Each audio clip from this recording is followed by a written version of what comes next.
নমস্কার বন্ধুরা, লক্ষ্মী কুটিরের রান্নাঘরের পক্ষ থেকে সবাইকে অনেক অনেক স্বাগত। আজকে এই যে উচ্ছে কুমড়ো ভাজা করবো, লঙ্কা দিয়েছি, সর্ষে ফোড়ন দেবো। উচ্ছে কুমড়োগুলো আমরা আগে কেটে নিয়েছি। ওই দেখো, আর এদিকে সর্ষে ফোড়ন, কড়াইটা গরম করে লঙ্কা সর্ষে দিয়ে দিয়েছি।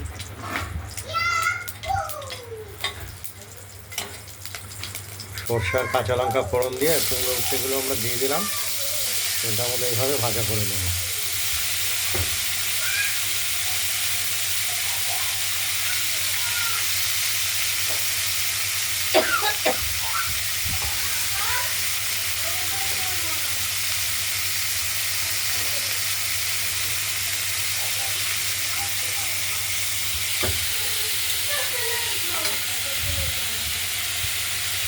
ও মার্কায় ও মার্কা, দুটোই মার্কা আছে।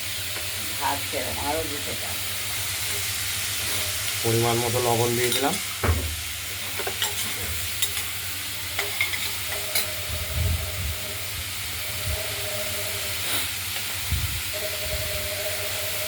আর দেব পরিমাণ মতো হলুদ।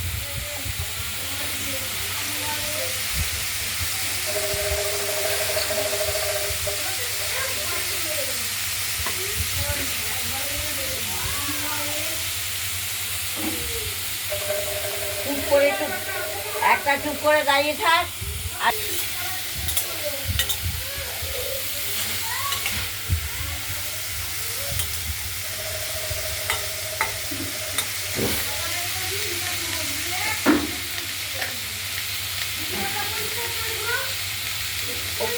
পরিমাণ মতো দিলাম হলুদ, সামান্য পরিমাণেই দেওয়া হয়।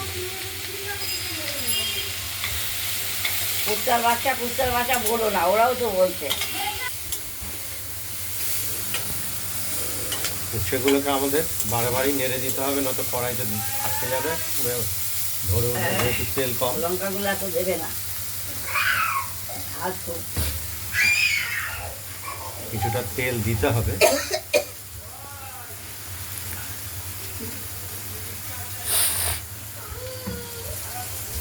গুড়গুড়ের মুখটাও চুপ থাকে না, আর চুপ করে দাঁড়িয়েও থাকে না। মার খাবে না, কি খাবে ও?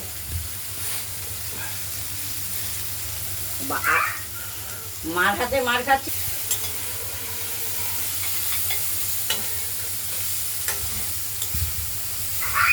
তোর না পরীক্ষা, তুই আবার এত জলে ভিজছিস?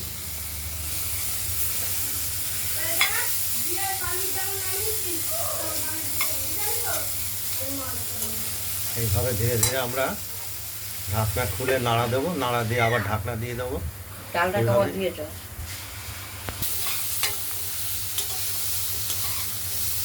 এমনি করে নাড়া দেবো, আবার ঢেকে দেবো, ভাজা ভাজা হবে।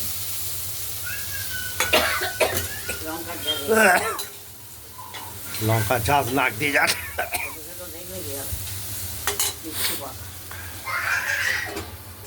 বললে সে বসে, ঠ্যাক ঠ্যাক করে বললে বসে। কুমড়ো উচ্ছেগুলোকে আরেকবার নেড়ে দিলাম।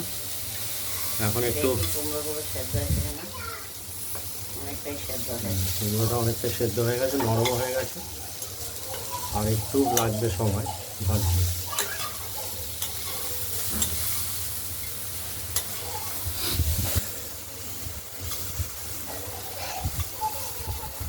একটাও উঠেছে, একটাও ওঠেনি, কখন থেকে জল খাচ্ছে।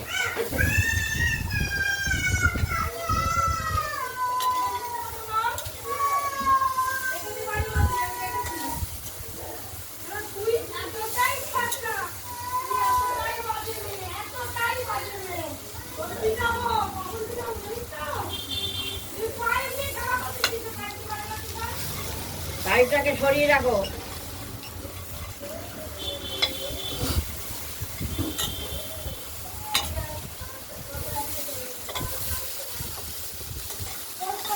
এরকমভাবে আমরা কুমড়ো উচ্ছেটাকে ভেজে নিলাম।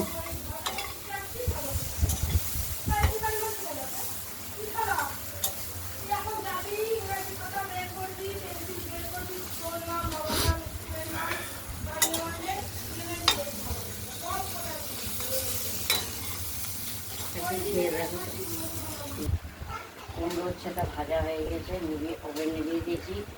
এই ভিডিওটা যদি ভালো লাগে শেয়ার করবেন, কমেন্ট করবেন। রান্নাবান্নাটা যদি ভালো লাগে সাবস্ক্রাইব করবেন আর শেয়ার করবেন। আজকের মতো ভালো থাকবেন, সুস্থ থাকবেন, টাটা, সাবধানে থাকবেন। উচ্ছে কুমড়ো ভাজার রেসিপিটা এখানে শেষ হলো। আজ এই পর্যন্তই। আগামীকাল আবার নিত্য নতুন রান্নার ভিডিও রেসিপি নিয়ে এসে হাজির হব। নমস্কার।